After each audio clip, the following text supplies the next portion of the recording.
প্রান্তিক লেভেলে যে পরিমাণ সহযোগিতা বা রাষ্ট্রীয় যে অধিকারগুলা নাগরিকের আছে, সেই অধিকার থেকে সকলেই বঞ্চিত আমরা।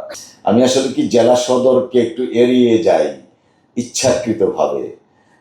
অনেক কারণ আছে, যে কারণগুলো হয়তো মিডিয়াতে এইভাবে বললে নিউজ হয়ে যাবে, বাট আমি একটু সংগোপনের থেকে আমার নিজের বাড়ির জন্য আমি কাজ করতে চাই। জেলা তো অনেক বড় বড় মানুষ আছেন জেলার জন্য, তারা হয়তো করবেন। সংগোপনে কাজ করে আমি সংগোপনে থাকতে চাই। যদি কিছু উপকারে আসি পর্দার অন্তরাল থেকে আমি করার চেষ্টা করব, কিন্তু আমি জেলার মধ্যে এসে কাজ করতে গিয়ে আমার নিজস্বতা আমি হারাতে চাই না। খুব বিপজ্জনক হয়ে যাবে আমার জন্য। তো আমাকে দয়া করে মাফ করবেন যারা জেলা কেন্দ্রিক বিভিন্ন বিষয় এখানে নিয়ে আসছেন। অফকোর্স জেলা সদরের এমপি সাহেব আছেন, উনি থাকলে আরো ভালো হতো। হঠাৎ করে আজকের যেহেতু আয়োজন, যে কারণে উনি উপস্থিত নেই, সম্ভবত উনি দেশের বাইরে আছেন। কেন্দ্র আটপাড়ার এমপি বা মদন মোহনগঞ্জের এমপি, পূর্বদলার এমপি কেউই নাই। তো এটা কেমন জানি আমার কাছে একটু কিছুটা বিব্রত লাগছে। হয়তো মাননীয় অন্যান্য সদস্যরা অন্যভাবেও চিন্তা করতে পারেন। আসলে এটা নিতান্ত একটা ঘরোয়া আলোচনার মধ্যে আজকে এটা আনুষ্ঠানিকতায় পরিণত হয়েছে।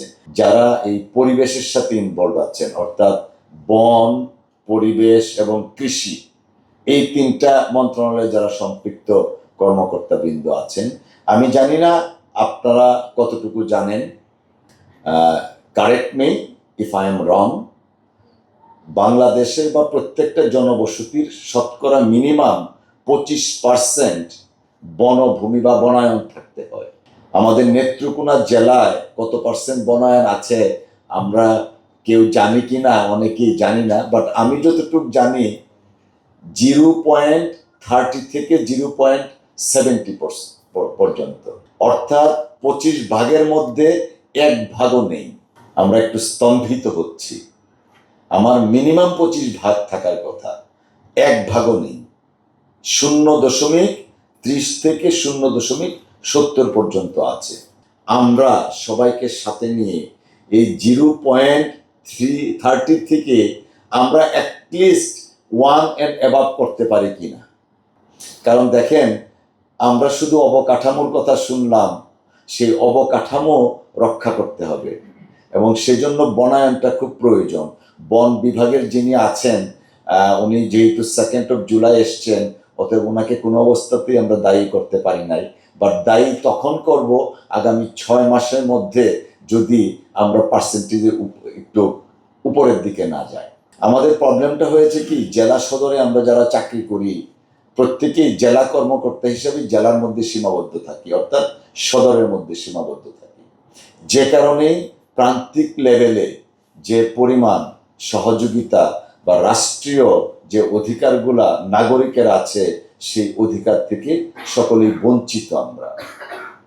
আমরা যদি প্রাইমারি শিক্ষার কথা বলি তথৈবচ, হাই স্কুলের কথা বলছেন যিনি, অফকোর্স আমাদের লিমিটেশনস আছে, সীমাবদ্ধতা আছে, কিন্তু এই সীমাবদ্ধতার মধ্যেও আমাদের যদি সৎ নিয়ত থাকে, আমরা কিন্তু এই সীমাবদ্ধতার মধ্যেও কাজ করতে পারি।